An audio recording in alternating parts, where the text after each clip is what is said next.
Herzlich willkommen zu einem neuen Video.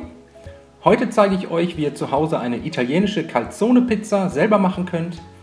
Dafür bereiten wir zunächst einen traditionellen italienischen Pizzateig vor und geben 300 ml lauwarmes Wasser in eine Rührschüssel. Als nächstes 15 Gramm Salz dazugeben und dann 2 Gramm Hefe in das Wasser bröseln. Alles mit den Fingern verrühren, bis sich Hefe und Salz im Wasser aufgelöst haben.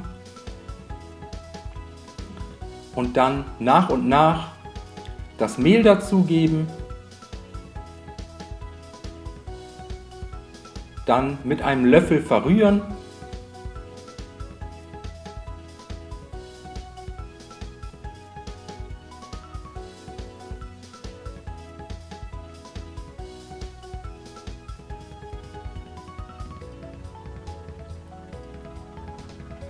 Wieder etwas Mehl dazugeben.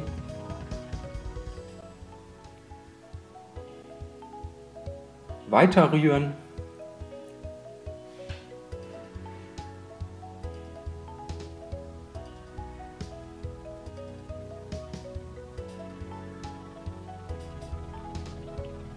Nochmal etwas Mehl dazugeben, bis ihr insgesamt ca. 400 Gramm des Mehls dazugegeben habt. Dann sollte sich der Teig leicht von der Schüsselwand und dem Boden lösen.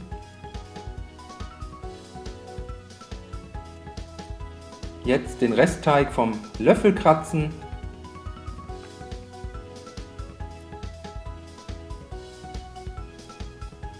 Die restlichen 100 Gramm Mehl dazugeben und das Mehl jetzt mit den Händen einarbeiten.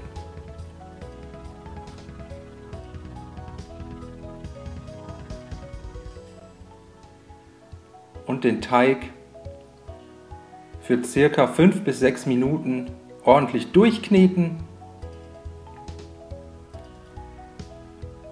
bis sich alle Teigreste von der Schüsselwand und dem Boden gelöst haben und untergeknetet sind und der Teig leicht anfängt zu kleben.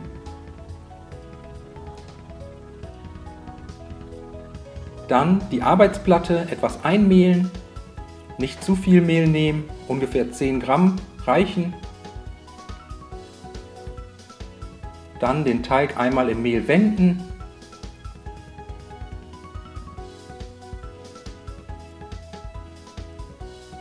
Und jetzt von außen nach innen ziehend nochmals auf der Arbeitsplatte für weitere 5 bis 6 Minuten durchkneten.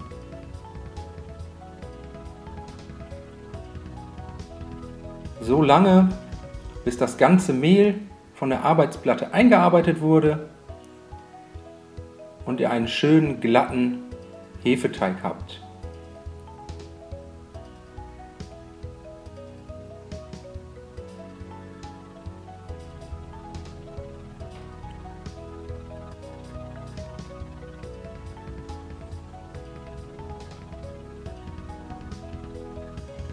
Jetzt nochmal etwas Mehl auf die Arbeitsplatte geben, den Teig auf die bemehlte Fläche geben und anschließend mit einem feuchten Küchentuch bedeckt für etwa 2 Stunden ruhen lassen.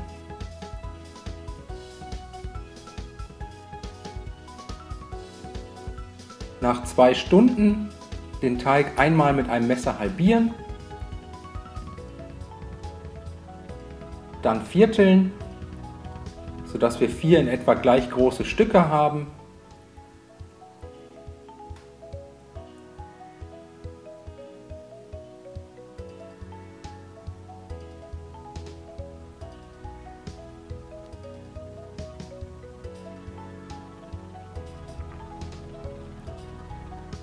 Und jedes Teigstück jetzt auf einer leicht bemehlten Fläche zu Kugeln formen.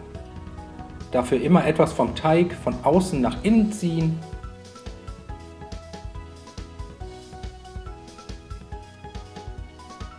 Bis ihr eine schöne runde Teigkugel erhaltet.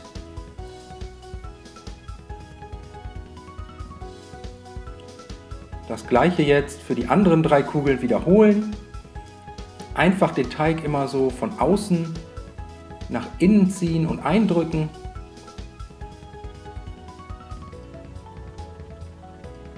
und so eine Kugel aus dem Teig formen.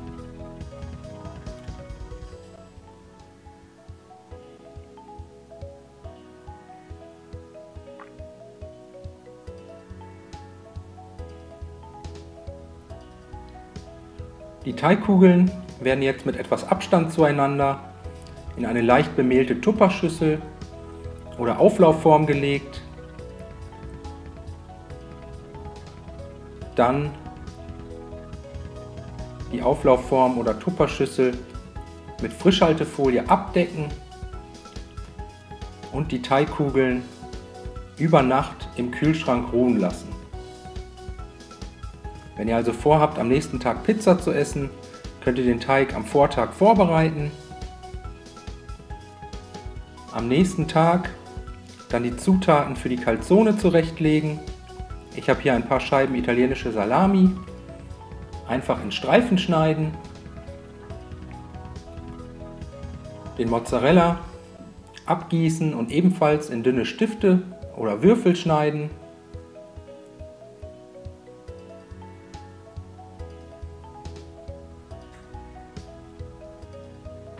Dann etwas Hartweizengrieß auf die Arbeitsplatte geben. Durch den Grieß bekommt die Calzone später einen herrlich knusprigen Rand. Dann eine Teigkugel, zunächst im Grieß wenden und dann mit den Fingern etwas flach drücken. Wenn es etwas zu klebrig ist, einfach noch etwas mehr Grieß auf die Arbeitsplatte geben.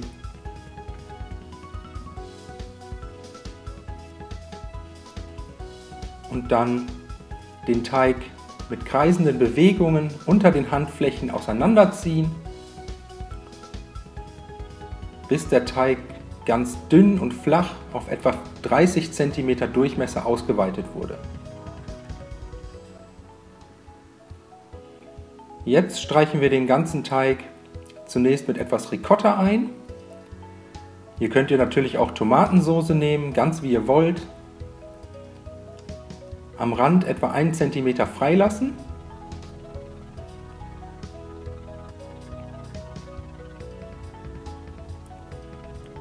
Dann etwas pfeffern und mit Salami und etwas Mozzarella belegen.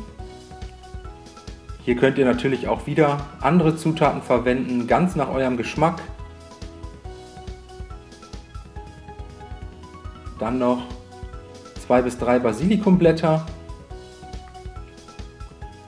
und jetzt einfach die Füllung einmal im Teig einschlagen.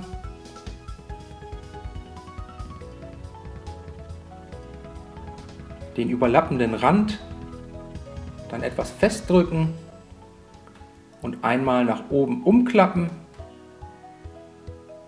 und etwas andrücken.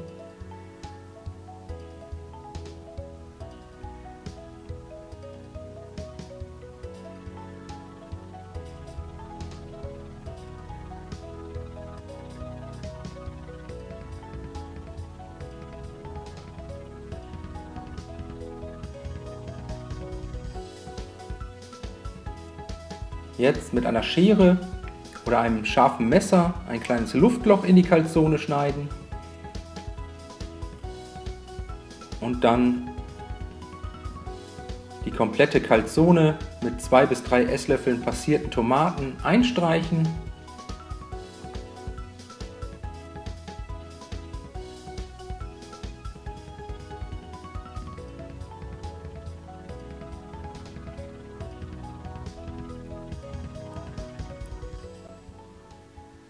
Jetzt nochmal mit etwas Ricotta und Mozzarella belegen.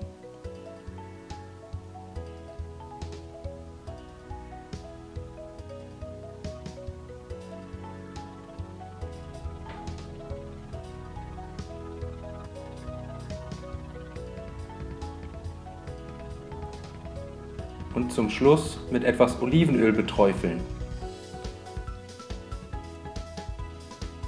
So wandert die Calzone jetzt auf eine Pizzaschaufel und dann in den vorgeheizten Backofen. Ich backe die Calzone für etwa 6 bis 7 Minuten auf einem Pizzastein bei maximaler Hitze. Das funktioniert aber auch auf einem Pizzablech oder einem ganz normalen Backblech. Hier variiert dann nur die Backzeit ein wenig. Die Calzone wird wahrscheinlich ein paar Minuten länger brauchen. Und wenn die Calzone dann braun und knusprig ist, aus dem Ofen holen, dann noch mit 2 bis 3 Blättern Basilikum garnieren und servieren. Ich wünsche euch viel Spaß beim Nachmachen. Bis zum nächsten Mal.